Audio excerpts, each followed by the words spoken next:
Joshua Van Slykeman, and I'm happy to be joined by the Shepherd of the Diocese, His Lordship Bishop Francis Allen OSB. This is a series of conversation on Vat On Education. Bishop Francis is the first to start a conversation, and we hope to have a parent whose child is attending a private school and he or she has to pay VAT on that education, and also a member of the Guyana Revenue Authority that deals with tax of this beautiful country of ours. Bishop Francis, welcome to our program. It's a privilege to have you. So, Bishop, our conversation today, it's on VAT on education. The first question I'm going to ask you, why is the Catholic Church, I mean you as the bishop, why is the Catholic Church concerned about VAT in private education? Well, first of all, the Church has always been very concerned about education. And even here in Guyana, we have a history up to the middle of the 70s of looking after many schools dedicated to delivering, high standards of academics, but also very concerned that in the course of the formation of young people, that they get good exposure to values. And the disposition of the Church was that this was very, very important and to be put in place at all costs. There are people who gave their whole life to doing this. We have some lovely, in the Catholic Church, some lovely examples of people, the stories of those teachers from the Northwest who went down to teach in the Rupununi. Just because it was something very important to do, going into a whole new culture and their giving of their all to offer formation to the young people. So the Church has always had and continues to have a very deep concern and interest in education and the formation of young people. And I believe that every resource we have ought to be given towards that. We cannot go wrong when we invest in the education of a child. And it is my view that a government or state ought to be giving everything towards ensuring that every child has that opportunity. Just as an investment, it cannot go wrong. And so initially, where VAT is now asking people to pay something for, I think the whole state and every part of the society should be focused on and disposed towards and ready to support in whatever way they can the formation of young people. Thank you, Bishop. How would VAT in private education affect society? Well, just to kind of look at VAT by itself, it is a means. Any state needs to generate revenue to provide the services for the overall society.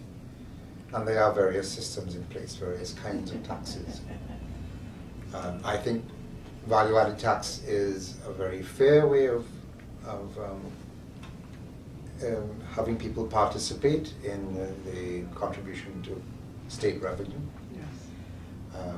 So the system itself, I also believe, just as we have, and there ought to be, zero-rated items, where we are catering to people who don't have all the means at their disposal to just, access everything that they would need or like to have.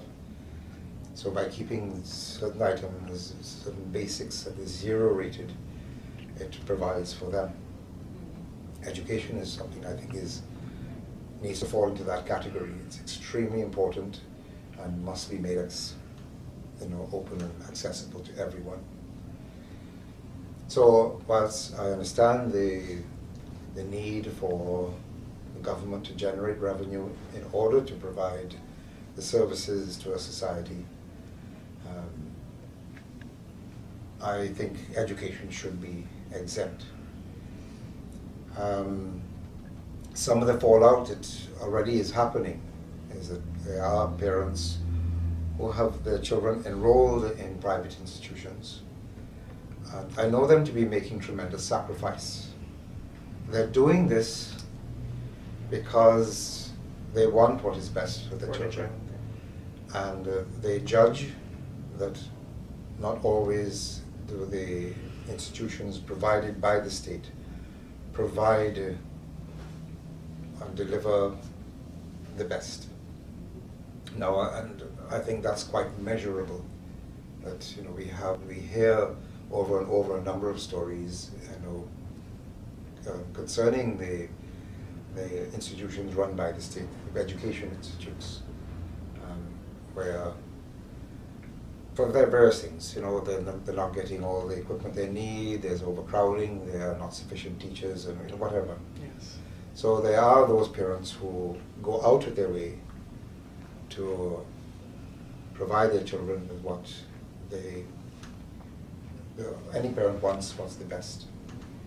And they're going through a lot of sacrifice to make that possible. This addition of something more to pay, and I know of 3 or 4 cases that the parents are going to have to withdraw their children from the private institution because they cannot take the extra. And I think the opposite should be true, that if there are private institutions that are taking up a lot of slack, that the state system is not able to fully provide,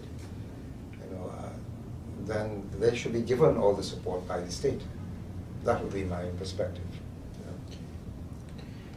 Bishop Francis, would Vat On Education supplies be a financial strain on parents and students? Yes, well, certainly. I mean, this is going to impact on the private institutions and the impact on the parents who are dipping into their pocket to provide education for their children. This is now an additional expense that you are asking them to pay for. So yes, it is going to impact on them. Okay, if one looks at the overall, total number of children that are in schools, the ones that are in private schools are a relatively small percentage. Yes. So the overall impact on society would be in proportion to that percentage.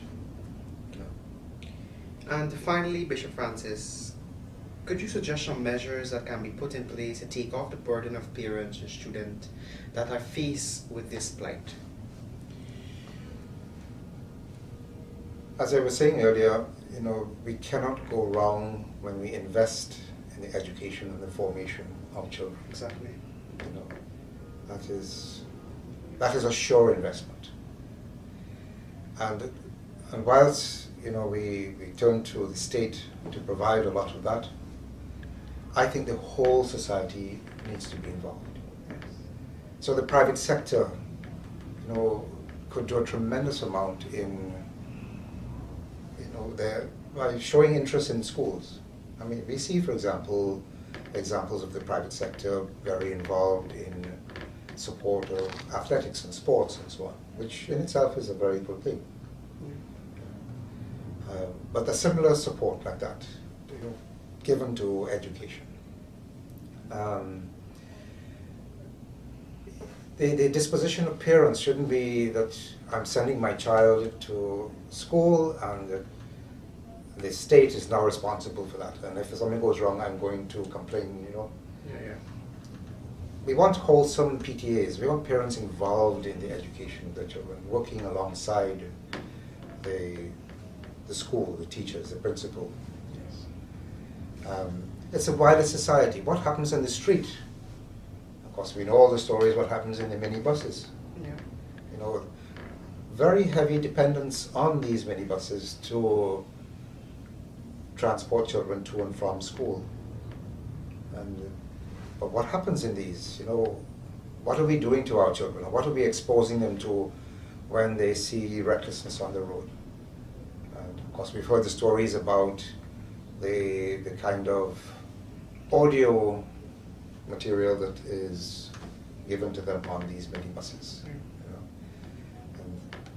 You know.